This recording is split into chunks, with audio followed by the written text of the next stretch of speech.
Okay बेटा, इस video में हम 3 क्वेश्चन अटैम्प्ट करेंगे। What is the federal nature of India, what was the need of strong centre in India and right down any 2 emerging trends in Indian federalism. First of all, what is the federal nature of India, कि हम कैसे कह सकते हैं कि India की एक federal रूप है। कहते हैं different people have different view about the federal nature of India.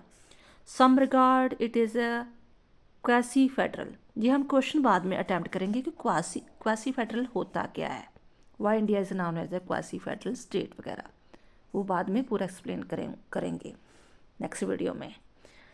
कुछ कहते हैं जे क्वासी फेडरल है, सम एज द, कुछ कहते नहीं ये टोटली कम्प्लीटली यूनिटरी है। जैसे हम पिछली वीडियो में देखा था कि नहीं भी सिंगल सिटीजनशिप है, एक ही कॉन्स्टिट्यूशन है, ठीक है।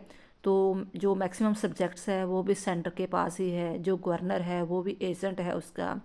तो सम कहते हैं कि as a mixture of federal and unitary दोनों चीज़ें पाई जाती है हमारे देश में। फेडरल सिस्टम भी पाया जाता है और यूनिटरी पाया जाता है। तो some regard it as a federal in structure, देखने को में तो लगता है कि फेडरल है, लेकिन जब ज़रूरत पड़े जो यूनिटरी भी हो जाता है। जब जैसे इमरजेंसी लागू हो जाती है तो सारा जो फेडरल सिस्टम है यूनिटरी में चेंज हो जाता है। In fact India is a federation with strong centralized tendency. Next question है what was the need of strong centre in India. हमें इंडिया में एक यूनिटरी सिस्टम या स्ट्रॉन्ग सेंटर बनाने की ज़रूरत ही क्यों पड़े। जहाँ रीज़न ऐसे हैं। पहली बात तो ये to maintain the unity and integrity of the country, क्योंकि हमें पता है हमारा देश जो है उसमें डिवर्सिटी बहुत पाई जाती है, जात धर्म रंग नस्ल को लेकर, ऐसे रीज़न को लेकर, खान पीन कल्चर को लेकर बहुत ज़्यादा पाई जाती है।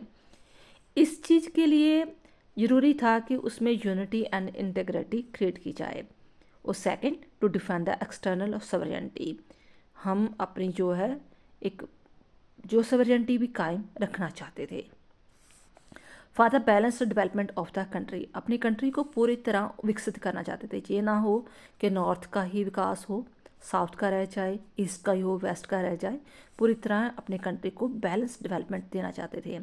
To deal effectively with the international constitution, जो भी इंटरनेशनल रिलेशन हम अच्छी तरह मेंटेन कर पाएँ। अगर सेंट्रल सरकार स्ट्रॉन्ग होगी तो ही फिर दूसरे देशों से वो अच्छी तरह रिलेशन टाई अप कर पाएंगे, अपने देश के लिए बेनिफिशियल के बारे में सोच पाएंगे। Keeping in view the requirement of the time, जिस समय की ज़रूरत भी थी उस वक्त, क्योंकि देसी रियासतें थी वो अभी देश में मर्ज नहीं होना चाहती थी, लोगों की अलग अलग नीड्स थी।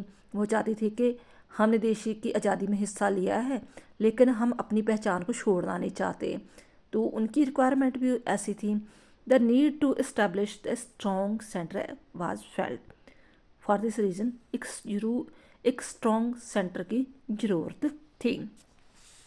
नेक्स्ट क्वेश्चन है write down any 2 emerging trends in Indian federalism. पहली बात तो ये कि कौन से अमेजिंग ट्रेंड्स आ रहे हैं कि इंडिया में फेडरलिज्म सिस्टम बढ़ रहा है। There is no doubt that the Constitution of India provides for the federal government with the strong center, but with the passage of the time, the state have expressed their strong reaction against the over centralism. No doubt कि maximum जो centre की government कोशिश कर रही है कि एक unitary system होना चाहिए, स्ट्रॉन्ग सेंटर वाली सरकार होनी चाहिए, लेकिन जो जो टाइम पास हो रहा है लोग अपने प्रांत के हितों को लेकर बहुत ज़्यादा अवेयर हो गए हैं।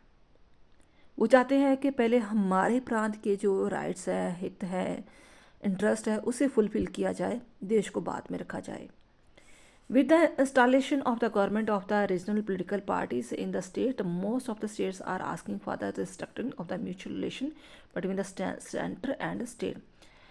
क्योंकि मोदी की सरकार आने से पहले 2014 से पहले, ठीक है, जैसे जब पहले यूपीए की सरकार आई थी, एनडीए की सरकार आई थी, यानी कि मिली जुली सरकारें आई थी, तब ये चीज़ें काफ़ी ट्रेंड में आ गई थी कि जो रीजनल पार्टीज होती थी ना, जैसे डीएमके पार्टी हैं, ठीक है, तो जम्मू कश्मीर की पार्टी है, जैसे सेंटर असम गण परिषद है, जो प्रांतों की पार्टी थी, वो सेंटर की सरकार में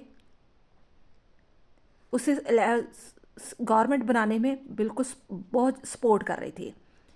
इसलिए वो चाहती थी कि हमारे प्रांतों के बारे में ज़्यादा सोचा जाए, जहाँ एक म्यूचुअल अंडरस्टैंडिंग बनाकर रखी जाए। ठीक है, ये आपके 3 क्वेश्चन हो गए कि what is the federal nature of the India, what was the need of the strong centre in India, and write down and the any 2 emerging trends in the Indian federalism.